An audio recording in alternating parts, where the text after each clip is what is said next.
आज हम एक कहानी से जानेंगे 4 प्रकार की बुद्धि के बारे में। तो अब जानते हैं कि वे 4 प्रकार की बुद्धि कैसी होती है और क्या होती है, उनकी परिभाषा क्या है। तो पहली बुद्धि है औत्पत्ति की बुद्धि, यानी जो कभी देखा नहीं, जिसके बारे में कभी सुना नहीं, उस अर्थ के विषय में जो तत्काल ज्ञान हो जाता है, वो औत्पत्ति की बुद्धि है। दूसरी है वैनयी की बुद्धि। विनय का अर्थ है विधि पूर्वक शिक्षा लेना। शिक्षा से उत्पन्न होने वाली बुद्धि वैनयी की बुद्धि कहलाती है। तीसरी है कार्मिकी बुद्धि या कर्मजा बुद्धि। कर्म का अर्थ है अभ्यास। अभ्यास करते करते जो बुद्धि पैदा होती है वो कार्मिकी बुद्धि कहलाती है। चौथी है पारिणामिकी, यानी अवस्था बढ़ने के साथ साथ जो नाना प्रकार के अनुभव होते हैं उनसे उत्पन्न होने वाली बुद्धि पारिणामिकी बुद्धि कहलाती है। अब एक कहानी के माध्यम से जानते हैं कि औत्पत्ति की बुद्धि कैसी होती है। उज्जैनी नगरी के पास नटों का एक गांव था। वहाँ भरत नाम का नट रहता था। उसके एक पुत्र था, उसका नाम था रोहक। वो बुद्धिमान था और सूझबूझ का धनी भी था। उज्जैनी का राजा भी उसकी बुद्धि से प्रभावित था। एक बार राजा ने एक मरणासन हाथी को नटों के पास भिजवाया। राजा ने कहा, इसकी अच्छी प्रकार सेवा करो, प्रतिदिन इसके संवाद मेरे पास पहुंचाओ, पर ये मत कहना कि हाथी मर गया है, अन्यथा दंड दिया जाएगा। नट अच्छी प्रकार से हाथी की देखभाल करने लगे। पूरी जागरूकता के बावजूद एक दिन वो हाथी मर गया। नट लोग घबराए, किंतु रोहक ने उनको आश्वस्त कर दिया। रोहक के निर्देश के अनुसार कुछ नट राजा के पास जाकर बोले, महाराज, आज हाथी न तो कुछ खाता है, न पीता है, न उठता है, न घूमता है, न बैठता है और न ही सांस लेता है। राजा कुपित होकर बोला, तो क्या हाथी मर गया है? नटों ने कहा कि राजन, हम ये बात नहीं कह सकते, ऐसा तो केवल आप ही कह सकते हैं। तो राजा ने समझ लिया कि हाथी मर गया है। रोहक के बुद्धि बल ने नटों को बचा लिया। अब एक कहानी के माध्यम से जानते हैं वैनयी की बुद्धि के बारे में। किसी नगर में एक महात्मा रहते थे। उनके 2 शिष्य थे। दोनों में एक विनीत था और दूसरा अविनीत। एक बार वे दोनों कहीं जा रहे थे। रास्ते में उन्होंने बड़े बड़े पद्म चिन्ह देखे। अविनीत शिष्य बोला, इधर से कोई हाथी गया होगा। विनीत शिष्य ने सरलता के साथ कहा कि मित्र, ये हाथी के नहीं, हथीनी के पद्म चिन्ह है। वो हथीनी बाई आंख से कानी है। उस पर कोई रानी बैठी थी जो गर्भवती है। अविनीत शिष्य को ये सब अच्छा नहीं लगा। उसने कहा, केवल पद्म चिन्ह देखकर तुम इतनी बातें कैसे बता सकते हो? विनीत शिष्य बोला, आगे चलकर हम इसकी जांच कर सकते हैं। थोड़ी दूर पहुंचने पर उन्होंने देखा, गांव से बाहर तालाब के किनारे ठाट बाट वाले किसी व्यक्ति का पड़ाव है। वहां कई तंबू बंधे हैं। एक तंबू के बाहर कानी हथीनी बंधी हुई है। ठीक उसी समय एक दासी तंबू से बाहर निकली और एक प्रभावशाली व्यक्ति से बोली, मंत्रीवर, महाराज को सूचना दे दो, महारानी ने राजकुमार को जन्म दिया है। विनीत शिष्य के चेहरे पर अपने कथन की सत्यता प्रमाणित होने की चमक थी। अविनीत शिष्य वहां कुछ भी बोल नहीं सका, पर उसका मन दुख और आवेश से भर गया।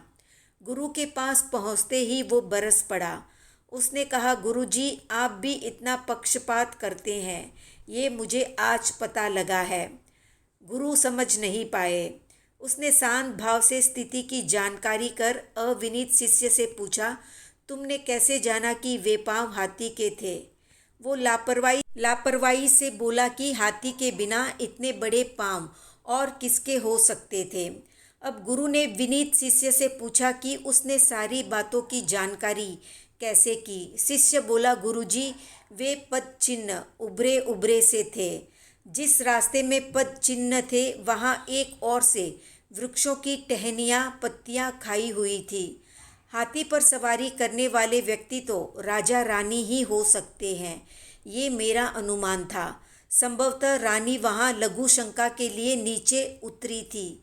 बैठते समय उसका हाथ धरती पर टिका। हाथ की रेखाओं को देखने से पता लग गया कि वो गर्भवती थी। दोनों शिष्यों की बात सुनकर गुरुजी बोले, मैंने ये सब बातें इसको कब बताई थी, पर इसने मेरी हर बात को विनम्रता से ध्यानपूर्वक सुना, उस पर मनन किया और अहंकार बढ़ने नहीं दिया। इसलिए ये हर घटना प्रसंग का इतना सूक्ष्म विश्लेषण कर सकता है। ये इसकी वैनयिकी बुद्धि है। अब जानते हैं कार्मी की बुद्धि का उदाहरण एक कहानी के माध्यम से। एक चोर किसी बनिए के घर पर चोरी करने गया। वहाँ उसने इस प्रकार सेंध लगाई कि कमल की आकृति बन गई।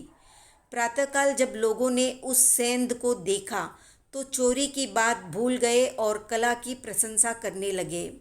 उन लोगों में वो चोर भी था जो प्रशंसा सुनकर खुश हो रहा था।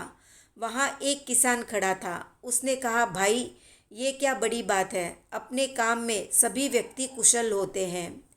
किसान की बात चोर को बहुत बुरी लगी। वो एक दिन मौका पाकर किसान के खेत में पहुंचा और छुरा निकालकर उस पर वार करने लगा। किसान एकदम पीछे हट गया और बोला, भाई क्या बात है, मुझे मार क्यों रहे हो? चोर ने कहा, उस दिन तुमने मेरी लगाई हुई सेंध की प्रशंसा क्यों नहीं की? किसान सारी बात समझ गया। उसने अपने बचाव का उपाय सोचते हुए कहा, भाई मैंने तुम्हारी निंदा कब की थी? मैंने तो कहा था कि अभ्यास से हर व्यक्ति अपने काम में कुशल हो जाता है। देखो मेरे हाथ में ये मूंग के दाने हैं। तुम कहो तो मैं इन सबको एक साथ ऊर्ध्वमुख, अधोमुख और एक पार्श्व से गिरा दूं। चोर ने मूंग के दाने अधोमुख गिराने के लिए कहा। किसान ने वहाँ चादर बिछाकर दाने इस कुशलता से बिखेरे कि सब अधोमुख ही गिरे। चोर आश्चर्यचकित रह गया। वो बोला, भाई तुम तो मुझसे भी अधिक कुशल हो। चोर और किसान दोनों की कर्मजा बुद्धि इस उदाहरण से स्पष्ट होती है। अब जानते हैं पारिणामी की बुद्धि का उदाहरण एक कहानी के माध्यम से। एक व्यक्ति ने श्रावक के 12 व्रत स्वीकार किए। स्वदार संतोष भी उनमें एक व्रत था। एक बार उसने अपनी पत्नी की सहेली को देखा। वो उसमें आसक्त हो गया। अपनी इस मनस्थिति को न तो वो बदल सका और न ही व्यक्त कर सका। इससे वो खिन्न रहने लगा। एक दिन उसकी पत्नी ने बहुत आग्रह किया तो उसने अपना मन खोलकर रख दिया। श्रावक की पत्नी बहुत समझदार थी। उसने सोचा, मेरे पति ऐसे विचारों में आयुष्य का बंध कर लेंगे तो इनकी तो दुर्गति हो जाएगी। कोई ऐसा उपाय करना चाहिए जिससे इनका व्रत भंग न हो और ऐसे कलुषित विचार भी समाप्त हो जाए। बहुत सोच विचार कर वो अपने पति के पास जाकर बोली, आप दुखी क्यों होते हैं? मैंने अपनी सहेली से बात कर ली है। वो आज रात को आपके पास आ जाएगी। शर्त एक ही है कि वो अंधेरे में आएगी और उजाला होने से पहले ही लौट जाएगी। अपने पति को सब तरह से आश्वस्त करके वो सहेली के घर गई और उसके वस्त्र आभूषण आदि पहनकर पति के पास आ गई। प्रातःकाल जब वो मूल रूप में पति से मिली तो वो पश्चाताप की आग में जल रहा था। उसने कहा, मैंने व्रत स्वीकार करके उसका भंग कर दिया है। इस पाप से मेरा छुटकारा कैसे होगा? अब मैं क्या करूं? अपने पति की सहजता और अंतर्मन के पश्चाताप को देख पत्नी ने सही बात बता दी। श्रावक अपनी पत्नी के इस कौशल से बहुत खुश हुआ। उसने गुरु के समक्ष आलोचना कर अपनी दूषित मनोवृत्ति के लिए प्रायश्चित स्वीकार किया। पारिणामी की बुद्धि के द्वारा अपने पति को पतित होने से बचाने वाली वो श्राविका कोई विलक्षण महिला थी। 4 प्रकार की बुद्धि का उदाहरण हमने कहानी से जाना। आपको क्या लगता है, आपके पास कौन सी बुद्धि है? कमेंट में बताएं। वीडियो पसंद आया तो लाइक, शेयर, सब्सक्राइब करें।